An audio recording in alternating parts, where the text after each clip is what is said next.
여러분 반갑습니다. 역사로 가는 가장 빠른 길 성준선 선생님입니다. 오늘은 주제를 보는 고대 사회, 대외관계와 경제 사회를 묶어가지고 빠르고 쉽고 재밌게 훌딱 살펴보도록 하겠습니다. 먼저 이 세 가지 주제 모두 앞서 삼국의 성립부터 발전 과정, 통일에 이르는 그 일련의 역사의 흐름 속에서 한 번쯤은 다뤄봤는 내용들이라 가지고 그것들을 되새겨보는 그런 시간으로 보시면 좋을 것 같아요. 자, 먼저 삼국시대 때 대외관계는 삼국 간의 항쟁이 본격적으로 이루어진 4세기부터 서로 연합하기도 하고 필요에 의해서는 동맹을 맺고 또 나라의 발전을 위해서는 그 동맹도 과감히 깨며 대립하는 양상들을 보여주게 됩니다. 자, 먼저 고구려 같은 경우 삼국 간의 본격적인 항쟁은 이 4세기부터라고 볼 수가 있는데요. 4세기. 특히 고구려가 4세기 313년 미천왕이 이 평양 지역에 있는 낙랑군을 복속시키면서 백제와 본격적으로 국경을 맞대게 되었고, 그 결과 372년 백제의 근초고왕이 평양성을 공격하는 일이 벌어졌죠. 그때 고구려 고국 원왕이 전사를 하게 됩니다. 이후 고구려와 백제는 철천지 원수가 되는데, 자, 우선 이 4세기는 백제가 한강유역을 완전히 장악하며 가장 먼저 전성기를 맞이하게 되는데, 활발한 해상 무역을 바탕으로 다른 나라와 교류를 하게 됩니다. 특히 중국의 왕조들과 많은 교류를 하게 되었고요. 일본과도 긴밀한 관계를 맺게 됐습니다. 특히 칠지도에 대한 명문 해석은 한국과 일본 사학계의 이 뜨거운 감정이긴 한데, 어쨌든 이 칠지도를 통해서 알 수 있는 상황은 백제와 외의 활발한 교류를 보여준다는 것입니다. 뭐 일본의 고대 국가 성립에 있어 가지고 백제인들의 도움은 부정할 수 없는 사실인 거예요. 자, 한편 백제 요서 지역 진출에 대해서는 중국의 역사책에는 있는데, 과연 이것이 일시적인 진출이냐 아니면은 정말 그 지역에 대한 영향력을 행사했느냐, 영유권을 가지고 있었느냐에 대해서는 아직까지 좀 논란은 좀 있는 편입니다. 자, 아무튼 이 백제는 중국 남쪽 지방에 있는 왕조들과 외와 아주 긴밀한 관계를 맺고 있었다는 것을 좀 기억을 해주세요. 고구려는 이 4세기 국가적 위기를 소수리망 때부터 극복해 나가기 시작하죠. 소수리망. 이게 글자 잘 안 보이네요. 소수리망 때의 체제 정비를 통해서 국가적 위기를 극복해 갑니다. 소수리망 3종 세트 기억나죠? 불교 공인, 태학 설립, 율령 반포. 자, 그리고 이러한 기반 위에 조카인 강개토왕, 강개토대왕의 아들인 장수왕 때 이르면은 동북아시아 최강의 국가로 발돋움하게 돼요. 영토를 보시면 알겠지만 장수왕 때 이르면 한강유역을 완전히 장악했을 뿐더러 아버지인 강개토왕 때 만주 일대에 대한 강력한 영향력을 행사하는 일명 패자 국가로 완전히 발돋움하게 됩니다. 자, 이러한 국가적인 팽창 힘을 고구려인들은 이 자부심을 드러내게 되면서 우리는 또 하나의 세계다라고 하는 자기들 나름대로의 천하관을 내세우게 됩니다. 자, 그러한 것들이 강개토 왕릉비에 듬뿍듬뿍 담겨 있는데요.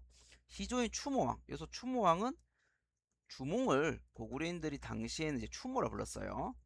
추모왕이 나라를 세웠는데 하늘신의 아들이고 어머님은 하백의 따님이다. 자, 하백은 물의 신이에요. 따라서 주몽이라는 사람은 하늘신의 아들이자 물의 신의 외손자가 되는 건데, 주몽 1에 왕권이 왕위가 계속해서 이어져 오죠. 따라서 고구려의 왕은 이와 같이 신성한 혈통을 지니고 있다라고 하는 것을 나타냅니다. 어, 고구려 왕을 이제 태왕이라고 부르는 것도 있어요. 여기 보면 나오죠. 영락 태왕이다. 자, 영락이란 말은 연호를 사용했음을 보여줘요. 연호. 자, 연호라는 것은 이 동북아시아에서 상당히 중요한 건데, 원래라면 중국의 천자만이 사용할 수 있는 거예요. 근데 고구려에서는 이거를 독자적으로 사용했다는 것인데, 이건 자주성을 표현한다라고 볼 수가 있겠죠. 그럼 이제 중국과의 외교 관계를 본격적으로 수립하게 되면 보통 연호는 중국의 연호를 따르는 경우들이 많습니다. 그리고 이제 충주 고구려 비위를 보면 교를 내려서 동이 매금에게라고 돼 있어요. 근데 동이가 신라거든요. 동이라는 말은 이제 중화적인 질서에 따르면 세상의 중심이 있고 이 사방에 중화의 문명 가피를 받지 못한 변방들이 있다라고 보는 건데 그 중에 동쪽에 있는 거를 동이라 불러요. 그 따라서 고구려인들은 자기들이 세상의 중심이고 신라는 여기 벗어나 있는 동이라는 거죠. 여기 뭐 또 나와 있어요. 백제를 이제 백잔이라고 표현하고 있어요.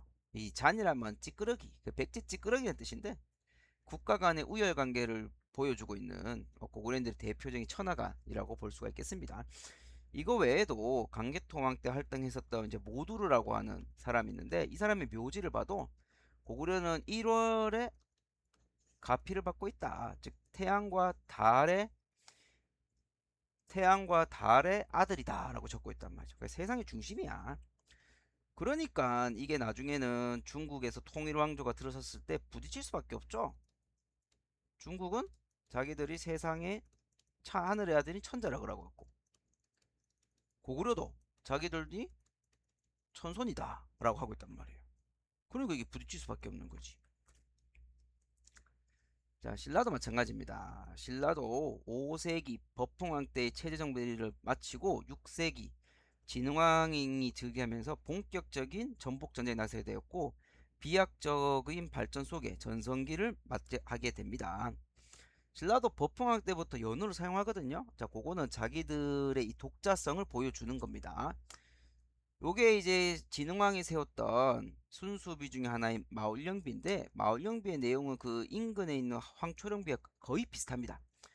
여기 보면 이제 태창 원년, 자 태창은 568년을 얘기하는 건데 진흥 태왕, 여기서 태왕이라는 표현을 쓰고 있단 말이에요. 자, 먼저 태창이라고 하는 연호를 쓰고 있고 두 번째로는 태왕이라는 것을 쓰고 있더라. 이거 역시도 신라의 천하관과 그들의 이제 자의식을 보여준다라고 볼 수가 있죠.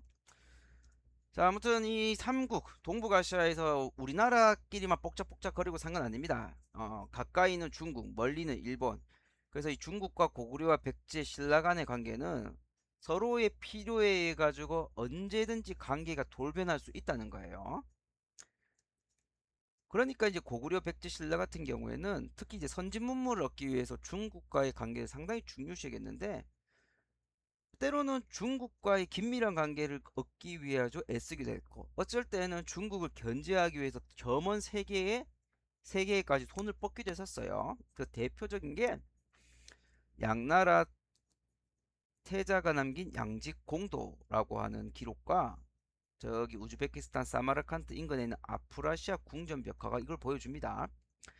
양직공도는 중국 양나라 때 그려진 것으로 양나라를 찾아온 사신들의 모습을 쭉 그림으로 표현해 놨습니다. 여기 보면은 신라, 고구려, 백제가 이렇게 그려져 있단 말이에요. 이 중국과의 교류를 통해서 선진 문물을 얻으려고 했었던 삼국의 노력들이 엿보이는 장면이기도 합니다. 그래서 한 가지 궁금한 게 생기네요. 삼국 간에는 말이 통했을까? 이게 이런 의미라고 볼 수가 있을 것 같습니다. 우리가 일본에 갔었을 때 일본어를 들었을 때는 그게 무슨 말인지는 모르잖아요. 하지만 저기 뭐냐 우리 지역이 아닌 다른 지역에 가서 사투리를 들었을 때 물론 오리지널 사투리를 들었으면 그 의미를 완전하게는 알진 못하더라도 어렴풋이나마 짐작은 할 수 있단 말이에요. 삼국 간에 어느 정도 그렇습니다. 그 대표적인 예가 삼국사기에 잘 나와 있는데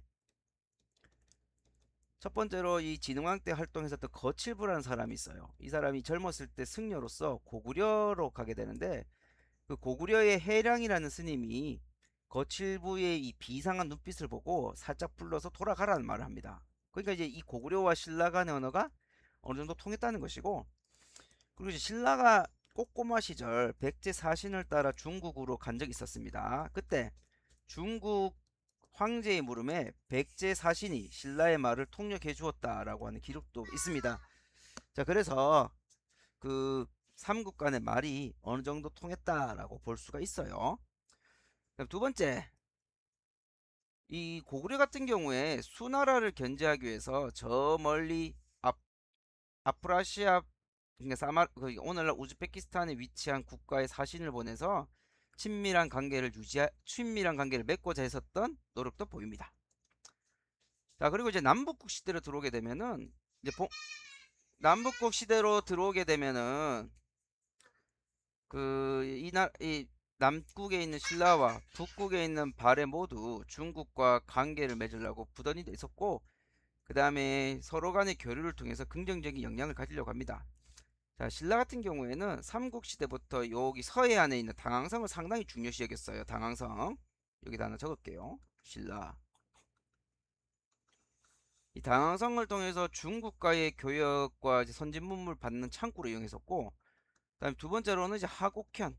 오늘날 행정구역을 하라면 울산인데, 이 하곡현을 통해 가지고는 하곡현은 경주의 목구멍 역할을 한다라고 보시면 돼요. 그러니까 오늘날 서울에 들어가는 항구로 이제 인천이 있듯이 경주로 들어가는 항구로서 하곡현이 있더라라는 거예요. 그래서 이 조선시대 지도를 보면은 이제 이와 같이 여기 오늘날 방구동까지 물이 들어오는 것을 볼 수가 있습니다. 그래서 이 신라의 이러한 대외 교류가 얼마나 활발했는지 특히 이제 처용을 보면 알 수가 있어요. 물론 이 처용의 존재에 대해서 아직까지 학계에서는 의견이 분분합니다만은 생긴 걸로 보면은 분명 우리 동양인 즉 아시아 계통의 모습은 아니라고 짐작은 가죠. 아마 서역에서 온 아라비아 상인이 가능성이 높다라는 거예요. 자, 그 정도로 하곡현을 통한 신라의 대외 교류가 활발했다는 거죠. 그래서 요 뉴스를 한번 보시면 좋을 것 같습니다. 발해 역시도 마찬가지예요. 자, 발해도 거란, 영주, 이게 거란도, 영주도, 조공도, 신라도, 일본도와 같은 교통로를 통해서 주변 국가들과 긴밀한 교류를 했었고, 특히 신라와 당이 가까이 지내려고 했을 때는 일본을 통해서 견제를 하기 위해서 그 거친 동해 바다를 넘어가는 위험도 감수하게 됐었습니다. 한 가지 여담이지만 발해 같은 경우에는 그 위에 또 하나의 길이 담비기를 통해서 경제적인 부를 축적해 가기도 했어요. 자, 한편 중국으로 많은 신라 발해인들이 가다 보니 그들이 모여 사는 곳들이 있습니다. 자, 대표적으로 신라는 이제 신라방이라고 하는 이른바 신라타운이 있고, 이 신라방 안에는 지도에 보이듯이 신라관이 있었고요, 신라원이 있고요, 신라소가 있었다고 해요. 자, 신라관 같은 경우에는 신라방에 있는 신라인들을 관리하는 공 하나의 기관이라고 해야 될까? 그리고 이제 신라원은 신라인들이 신앙생활을 하는 사원, 신라소는 숙박기관이에요. 자, 발해도 마찬가지예요. 발해도. 자, 그리고 이 한중일 삼국 가운데 위치하여 중개무역으로 부를 쌓았고, 그 쌓은 부를 바탕으로 막강한 군사력을 가지고 신라 정치에 영향을 끼친 인물이 있습니다. 바로 바다의 왕자 장보고입니다. 여러분들 그 일본의 유명한 승려인 엔닌이 지은 입법구당 순례기라고 하는 책을 보면요, 예, 장보고에 대한 칭찬이 그득그득합니다. 그러니까 그전에는 바다에 해적들이 많아가지고 중국으로 가는 길이 너무나 힘들었는데, 이제는 장보고 덕분에 그런 게 없다는 거죠. 아까 내가 엔닌의 책이 뭐라고 그랬었죠? 어, 다시 한번 더 이제 얘기를 하면 입당구법순례행기라는 책이에요. 자, 장보고의 출신에 대해서는 삼국상이나 삼국유사에 뭐 상세하게 적혀 있지 않습니다. 뭐 완도 출신으로 섬사람이라고 돼 있는 걸 보면 신분적으로 미쳐냈고, 성씨가 기록돼 있잖아요. 성씨가. 그러니까 우리나라 역사책에는 궁복, 궁파 이렇게 기록되어 있습니다. 그러니까 성씨를 사용하지 못한다는 것은 아무래도 신분적으로 낮은 사람이라고 하는 의미가 되는데, 이 장보고가 그 해적에 의해서 노예로 끌려가는 신라인들을 보고 중국으로 가게 되죠. 아, 아니다. 잘못했다. 미안. 그래서 신라에서는 더 이상 자기들이 그거 출세할 길이 없으니까 중국으로 넘어갔는데, 그곳에서 승승장구합니다. 장보고의 무용이 워낙 좋았기 때문에. 근데 쌍둥반도 있다 보니까 해적들이 잡아온 신라인들이 노예로 팔려가는 거 보고 충격을 받아요.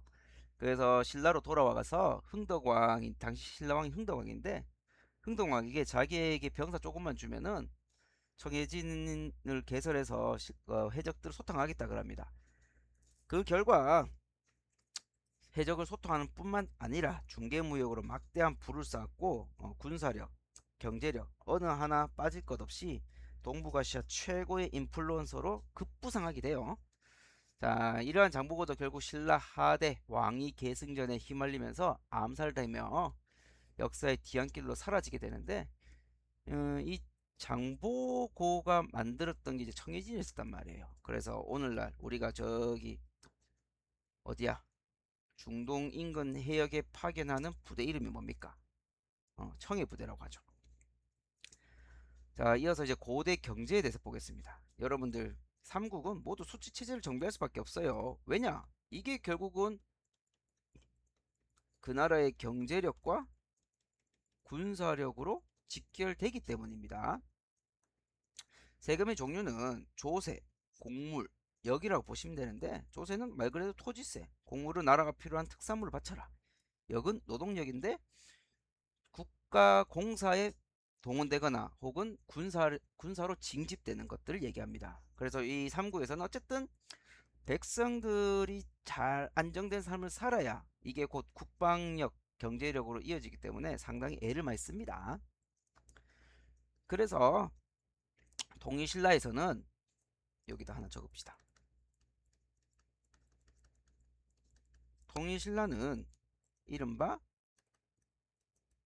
촌락문서라는 것을 작성하는데 지금 남아있는 거는 일본에 보관되어 있습니다. 자, 그곳에 보면 서원경, 오늘날 청주 인근의 4개 촌에서 조사한 내용들이 있는데 여기 보면은 인구수, 그 다음에 뭐 가축, 그 다음에 뭐 열매가 열리는 나무 등을 이게 다 기록을 해놨어요. 3년에 한 번씩 기록한다 되는데 이거 왜 해놨냐? 결국은 세금을 수취하기 위한 거죠. 그리고 이제 통일신라 토지는 빼놓을 수가 없습니다. 자, 여러분들 노급과 시급이라는 게 있는데, 자, 노급과 시급은 약간의 의미만 다르지, 이 받는 혜택은 똑같아요. 우선 노급과 시급을 부여받은 자는 그곳에서 나는 세금을 수취할 수 있는 이른바 수조권, 조세 징수권을 얻는데 여기에 노동력까지 징발할 수가 있어요. 자, 이거는 귀족들의 경제적, 군사적 기반이 되겠죠. 따라서 왕권을 강화하고자 하는 통일신라 왕들은 노급과 시급이 해결해야 되는 문제라고 볼 수가 있죠. 반면 관료전은 세금만 징수할 수 있는 수조권을 줍니다. 자, 여러분이 수조권이란 건 뭐냐면 고대 사회에서는 이 지방행정을 속속들이 장악하지 못했기 때문에 세금 징수가 있어가지고 이론적으로 이루어지지 못해요. 따라서 관리들에게 수조권을 줘가지고 니들이 대신 세금을 걷어라. 대신에 거기서 월급 개념으로 받아가는 거 빼고 나머지는 국가에다가 바치라 라고 하는 게 이제 일종의 수조권이에요. 그래서 다음 화면을 볼 텐데 신문왕 때의 관료전을 지급하고 이어서 어떻게 합니까? 노급과 시급을 폐지했죠. 근데 시간이 지나서 경덕왕 때 들어오면은 노급이 부활합니다. 자, 요거는 이제 왕권의 위상 변화를 좀 보여준다 볼 수가 있습니다. 자, 정전은 백성에게 지급하는 토지. 요거는 신라 성덕왕 때 이루어져요. 그리고 이제 신분과 사회를 좀 볼게요. 자, 고대 사회는 철저한 신분 사회입니다. 이게 고구려 무용총이라고 하는 고분벽화인데, 이 보면 알겠지만 실제로 이렇게 차이가 날 수가 없죠. 이 고분벽화에서 알 수 있듯이 철저한 신분 사회였다는 겁니다. 뭐 이렇게 딱 나눠져 있는 거예요. 왕을 비롯한 귀족 지배계층, 평민, 천민. 근데 이제 신라의 골품제는 요렇게 되어 있는 것 중에 요 안에서도 이제 급을 나눠 놓은 진짜 어, 지독할 만큼 지독한 신분제도입니다. 자, 이거는 성골과 진골이라고 하는 골과 6두품부터 1두품까지 있는 두품이 있는데, 이게 이제 통일신라기를 거치면서 진골과 6두품에서 4두품까지 남게 돼요. 근데 중요한 건 보세요. 진골 같은 경우에는 17관등이 조위부터 1관등이 2벌천까지 다 올라갈 수 있습니다. 자, 이게 관등이라고 하는 것은 어떠한 관직을 소유할 수 있는 자격이라고 볼 수가 있는데, 신라 정책을 좌지우지할 수 있는 것과 지방관 같은 경우에는 지방의 장관, 뭐 장군들 이런 것들은 전부 다 여기 5등급 대하천 이상이 되어야 역임할 수가 있는 거예요. 여기 보면 육두품은 능력이 있음에도 불구하고 육관등인 아찬 이상을 넘어갈 수가 없어요. 따라서 이 육두품들이 이 골품제에 대한 불만이 어마무시합니다. 그래서 신라 말기에 들어오면은 육두품들이 이 신라의 등을 지게 되는 하나의 요인이 되기도 해요. 그래서 이 삼국사기 설계도 열전에 보면 이렇게 나와 있어요. 신라에서는 사람을 등용하는데 골품을 따진다. 진실로 그 족속이 아니면, 여기서 아마 그 족속이란 말은 진고를 얘기할 가능성이 높아요. 큰 재주와 뛰어난 공이 있더라도 넘을 수가 없다라는 거예요. 그러니까 아무리 능력치가 좋더라도 선천적인 혈연에 기반한 이 골품이 신라 사회에서 큰 영향력을 끼친다는 겁니다. 뭐 단순히 정치적인 것뿐만 아니라 집의 크기, 마차의 크기, 뭐 이런 것들, 생활의 전반적인 모든 것들이 골품제에 의해서 제약을 받는 거죠. 그래서 이 골품제는 만들어졌을 때는 아마 나라의 위계 질서를 정하는 데는 도움이 되었을지 모르겠으나, 통일이 되고 이 사회가 건강하게 발전해 나가려면 이 폐쇄적인 신분제도가 조금씩 바뀌어 가야 되는데 그렇지 못했죠.